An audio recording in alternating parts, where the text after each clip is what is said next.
Merhabalar, Egzotik Öğrencam kanalıma hoş geldiniz. Bugün etobur bitki tohumlarını nasıl çimlendireceğinizi anlatacağım size. İki farklı tohum var. Burada Dionamus Chipila tohumlarımız var. 10 tane. Normal sinek kapan tohumu, yani o bilimsel ismi Dionamus Chipila. Burada da karışık Duracera tohumları var. 50 tane karışık her türden. Yani güneş gülleri. Kapetenis, alva filan, öyle yerde biten küçükler de var, isimlerini unuttum şu an. Yani farklı türlerin karışımı. Burada etobur bitki toprağımız var. Perlit ve Baltık torfu galiba bu. Öyle bir karışım. Burada 2 tane minik saksımız var. 2 tane de küçük şöyle kabımız var. Hemen size anlatayım nasıl yapacağını. Bu arada bunları geçenki kargo açılımında almıştım. O videoyu da yukarı koyarım. Hem bitkilerin yetişkin halini görürsünüz, hem de izlemiş olursunuz. Yetişkin halleri nasıl oluyor bakmış olursunuz, isterseniz izlersiniz. Önce hemen şöyle saksılara toprağı dolduralım. Şöyle. Biraz buna koyalım. Biraz da şuna toprağı koyalım. Şöyle toprakları doldurdum.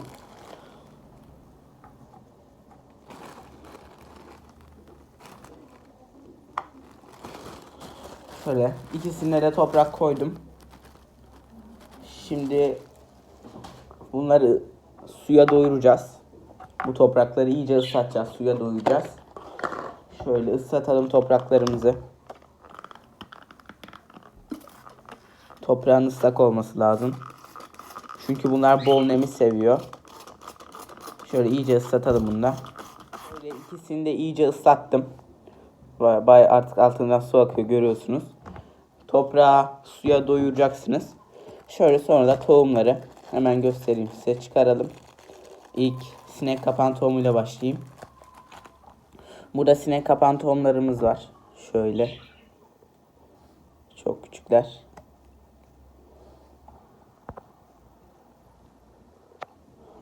Göstereyim, elime dökeyim şöyle.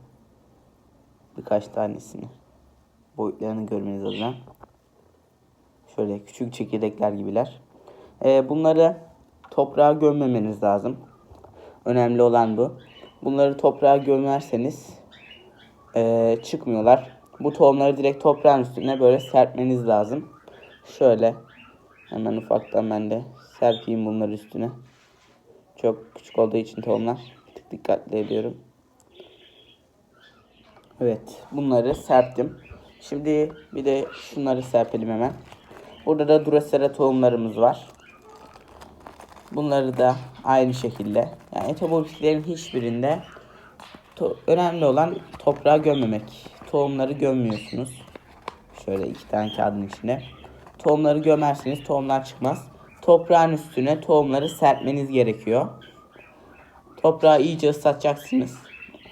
Bahsettiğim su türlerinden biriyle. Araştırabilirsiniz onları da.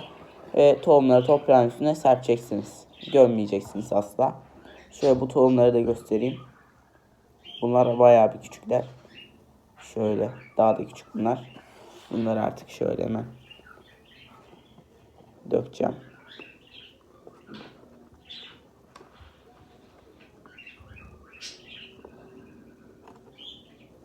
Tohumların hepsini serptim üstüne. Görebildiğim kadarıyla en azından. Çünkü çok küçük oldukları için. Şöyle.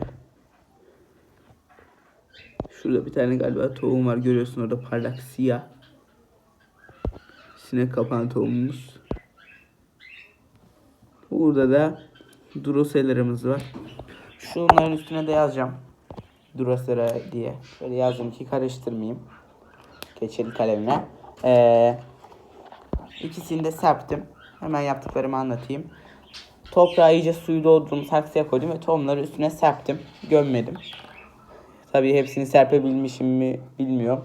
Çünkü özellikle Drose'nin tohumları aşırı küçük olduğu için birkaç tanesi dışarı kaçmış olabilir ve elime yapışmış da olabilirler. Çünkü çok küçükler. Gözükmüyorlar. Ki yapışmış da galiba ama birkaç tanesi öyle gidecek mecbur. Çünkü çok küçükler, hepsini iş yapamazsın. Belki bir tık daha dikkatli olursanız siz daha iyi olur. Ben bir tık çok dikkatli olmadım açıkçası. Şimdi şöyle şunu arkadaşlarımızı arkaya koyalım. Burada küçük şöyle bir kabımız var.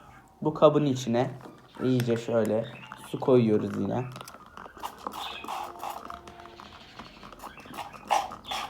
Şöyle direkt dökelim. Yine bu kabın içine koyacağımız suyun da aynı şekilde şey olması lazım. Yine böyle bir saf su, arıtma suyu falan olması lazım ki bitkilerimize zarar vermesin. Şöyle aynı şekilde buna da biraz su koyalım. Yani saksının yarısına gelecek kadar su yeterli olur.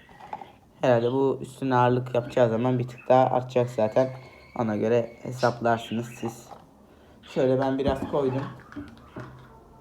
Sonra tekrardan bir fısfıslamamız lazım bunları kabın içine koymadan önce. Hemen çok ufak bir şekilde fısfıslayalım. Hatta kabın içine koyayım mı ben? Güneşte çıktı görüyorsunuz. Aynen yarısına geldi zaten. Kabın içinde şöyle saksıyı tekrar fısfıslıyorum. Üstünü suyla. Burada Drosera'mız var. Bu arada da Diona'mız var. Şunu da şöyle tekrar aynı şekilde şöyle saksısının yarısına gelecek kadar su yeterli olur fazlasıyla. Bunu da aynı şekilde koyalım. Tekrar toprağı iyice ıslatıyoruz ama sonra tekrar tohumları üstüne şey yaptıktan sonra tekrar böyle fısfıslayabilirsiniz. Şöyle burada sinek kapanımız. Burada da Drosera'mız yani güneş gülümüz duruyor. Şimdi bunların kapağını kapatıyoruz. Böyle. Kapağını iyice kapatıyoruz. Topraklarının asla kurumaması lazım. Ona dikkat edin. Özellikle yazın çok sıcaklarda güneşe koyduğunuz zaman toprak kuruyabilir. Onu ara ara kontrol edersiniz ama şu an kış olduğu için kolay kolay zaten kuruyacağını sanmıyorum ben. Ne kadar sürede çimleniyor? Ortalama bir ayda çimleniyor. 20 derece ile 30 derece arası daha iyi. Çok böyle yaz güneşi, öğlen güneşinde tohumlar yanabiliyor. Ona dikkat etmeniz lazım. Ama şu an kış olduğu için zaten güneş çok güçlü değil. Güneş bol ışık seviyorlar. Bol ışık alan bir yere koyacaksınız. Ve nemli olacak sürekli toprağa ki tohum çıkabilsin. Bir ay sonra ufak ufak çıkmaya başlıyorlar. Sonra yavaş yavaş çıktıkça aynı bu saksının içine yine bayağı uzun bir süre durabiliyorlar. Yavaş yavaş büyüdükçe sonra çıkarırsınız. Zaten ben de bu tohumlar çıktıktan sonra yine bir video çekerim. O zaman çekmesem bile çok bir tık büyüdükleri zaman ayırırsam illaki o zaman çekerim video. Siz de görmüş olursunuz. Hemen yaptıklarımızın kısa bir özetini geçelim. Sonra da videoyu bitiririz yavaştan. İki tür için de aynı şeyi yaptım bu arada. Farklı bir türünüz varsa onlarda bazı sarracinalarda mesela soğuk sıkım yapılabiliyor.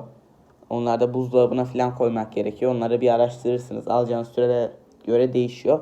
Ama sinek kapanlarda ve Drosera'larda bu yöntemde hiçbir sıkıntı olmuyor. Bu yöntemi uygulayabilirsiniz. Galiba bir Drosera türünde de yine soğuk şey yapmak gerekiyor. Onlar da böyle peçeteyi sarıp buzdolabına koyuyorlar. Öyle çıkıyor. Ama bu türlerde gerek yok. Toprağını iyice ıslatıp saksıya koyuyorsunuz. Sonra tohumlarınızı toprağa gömmeden direkt şöyle serpiyorsunuz yukarıdan. Tuz döker gibi yemeğe. Gömmüyorsunuz. Gömerseniz çıkmaz. Sonra yine kabın altına tekrar su koyuyorsunuz. Tekrar tohumları döktükten sonra da ıslatıyorsunuz. Çok nem seviyorlar. Çok yüksek nem seviyorlar. Doğada da bataklıklarda yaşıyorlar zaten. Yani nem oranı yüksek olacak. Toprağa hiç kurumayacak. Ona dikkat edin. Sonra da bol ışık alan bir yere koyuyorsunuz. Yapay ışık da olabilir. Yani bir lambanın altı da olur. Akvaryum ışığı falan da olabilir. Günde yine yapay ışıkta 10-12 saat falan alması gerekiyor. Güneşte de 3, 5, 6 falan alıyor. 5-6 saat alması lazım. Fazla ışıktan bir şey olmaz. Yapay ışığı hep açık tutabilirsiniz. Onun zarar olacağını sanmıyorum ama böyle çok yaz güneşi yakabiliyormuş tohumları. Çok soğukta da çıkması gecikiyor yani 20 derecenin altında çıkması zorlaşıyor ve gecikiyor. O yüzden 20-30 arası ideal sıcaklıklar diyebiliriz. Onun dışında parlak bir güneşe koyduğunuz zaman çok yakıcı almayan bir güneş. Şu an kış olduğu için dediğim gibi zaten sıkıntı olmaz. Yazın böyle öğlen tepedeyken bir tık sıkıntı çıkarabiliyormuş. Şu an sıkıntı olmaz. Zaten şimdiden güneş vuruyor hafif hafif. Böyle parlak güneş alan bir yere koyun. Sonra bir ay sonra çıkıyor. Zaten bu video bu kadardı. Kısa bir video olacak. Yetişkin hallerini de merak ediyorsunuz bu etobur bisikletlerin. Zaten önceki videomda izleyebilirsiniz. Onu koyarım.